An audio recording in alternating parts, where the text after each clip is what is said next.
بسم اللہ الرحمن الرحیم نحمدہ ونصلی علی رسولہ الکریم اما بعد۔ سوال یہ ہے کہ قربانی کا ثبوت کیا ہے؟ قرآن پاک کی آیت مبارکہ ہے، اللہ رب العزت فرماتے ہیں لِكُلِّ أُمَّةٍ جَعَلْنَا مَنْسَكًا لِيَذْكُرُوا اسْمَ اللَّهِ عَلَى مَا رَزَقَهُم مِّن بَهِيمَةِ الْأَنْعَامِ کہ یعنی کہ لِكُلِّ أُمَّةٍ جَعَلْنَا مَنْسَكًا، ہر امت کے لیے ہم نے قربانی کو مقرر کیا، لِيَذْكُرُوا اسْمَ اللَّهِ عَلَى مَا رَزَقَهُم مِّن بَهِيمَةِ الْأَنْعَامِ، تاکہ ہمارے وہ عطا کردہ چوپایوں کے مخصوص جانوروں پر اللہ کا نام لیں، یعنی کہ کیا مطلب ان کو ذبح کرتے وقت ان کے اوپر اللہ کا نام لیں۔ اب یہاں سے ہمیں یہ بات معلوم ہوتی ہے کہ یہ ہم سے یعنی کہ امت محمدیہ سے پہلے بھی امتوں پر یہ قربانی جو ہے یہ تھی کسی نہ کسی درجے کے اندر، یعنی اسے ہمیں ثبوت ملتا ہے۔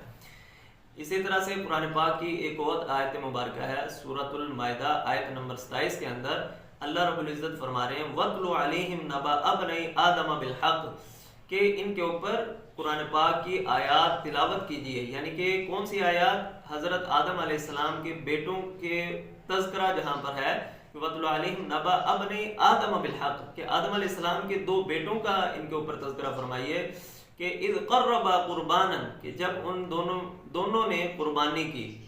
کون سے دو بیٹے؟ یعنی حابیل اور قابیل۔ اذ قربا قربانا فتقبل من احدہما ولم يتقبل من الاخر کہ ان میں سے ایک کی قربانی قبول ہو گئی اور دوسرے کی قبول نہیں ہوئی، یعنی رد ہو گئی۔ اب یعنی کہ قبول کس کی ہوئی تھی؟ آدم علیہ السلام کے دو بیٹے جو ابتداءً پہلے دو بیٹے تھے حابیل اور قابیل، تو حابیل کی قربانی کو اللہ رب العزت نے قبول فرمایا تھا اور قابیل کی قربانی قبول نہیں ہوئی تھی۔ اب اسی طرح سے قرآن پاک کی ایک اور آیت مبارکہ ہے قرآن پاک کے اندر سورۃ الکوثر کے اندر اللہ رب العزت فرماتے ہیں فَصَلِّ لِرَبِّكَ وَانْحَرْ کہ اے نبی صلی اللہ علیہ وسلم آپ کیا ہے نماز پڑھیے۔ اب یہاں سے نماز پڑھیے سے مراد کیا ہے؟ یہ عید کی نماز مراد ہے۔ یہاں سے ہمیں عید کی نماز کا ثبوت بھی ملتا ہے کہ فَصَلِّ لِرَبِّكَ وَانْحَرْ اور قربانی کیجیے۔ اب یہاں پر یہ قربانی سے مراد جو ہے یہاں پر ہمیں یہ قربانی کا حکم دیا گیا ہے۔ اب سوال دوسرا یہ بھی ہے کہ قربانی کا حکم کیا ہے؟ اب یہاں سے فصلی سے مراد یہ امر کا صیغہ نماز پڑھیے، ونحر اور کیا ہے اسی طرح سے قربانی کیجیے۔ اب یہاں پر یہ امر ہے اور امر سے یہاں پر مفسرین فرماتے ہیں کہ یہ امر جو ہے یہ وجوب کے لیے ہے۔ اب اس بات کی تائید کہ یہ امر وجوب کے لیے ہے ایک اور حدیث مبارکہ میں ہے، یعنی کہ نبی کریم صلی اللہ علیہ وسلم نے ارشاد فرمایا من کان لہ ساعۃ ولم یضحی فلا یقربن مصلانا۔ یہاں پر دیکھیں کہ یہ کتنی وعید نازل ہوئی کہ جس شخص کے پاس وسعت ہو اور اس کے باوجود وہ قربانی نہ کرے فلا یقربن مصلانا تو وہ ہماری عیدگاہ کے قریب بھی نہ آئے۔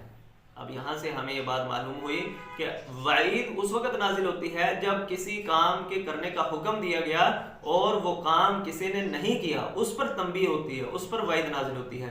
تو اس سے ہمیں قربانی کا حکم بھی مل گیا کہ یہ قربانی کرنا واجب ہے، لیکن کس پر واجب ہے اس کی تفصیل انشاءاللہ اگلی جو ہے ویڈیوز وغیرہ اگلی جتنی بھی ہمارے مسائل کی پوری ایک سیریز آ رہی ہے اس کے اندر تفصیلی طور پر انشاءاللہ یہ تمام کی تمام چیزیں آپ کو مل جائیں گی کہ قربانی کی جو ہے یہ کس پر واجب ہے، اس کے لیے کیا کیا شرائط ہیں، کن کن لوگوں کے اوپر واجب ہے اور کب واجب ہے۔